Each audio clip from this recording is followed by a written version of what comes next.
صحیح بخاری میں ہے کہ رسول اللہ صلی اللہ علیہ وآلہ وسلم نے فرمایا، جو شخص دن بھر میں 100 مرتبہ یہ دعا پڑھے گا، لا الہ الا اللہ وحدہ لا شریک لہ لہ الملک ولہ الحمد وہو علی کل شیء قدیر۔ ترجمہ: نہیں ہے کوئی معبود سوا اللہ تعالیٰ کے،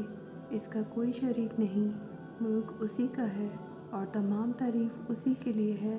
اور وہ ہر چیز پر قادر ہے۔ تو اسے 10 غلام آزاد کرنے کے برابر ثواب ملے گا، 100 نیکیاں اس کے نامہ اعمال میں لکھی جائیں گی اور 100 برائیاں اس سے مٹا دی جائیں گی۔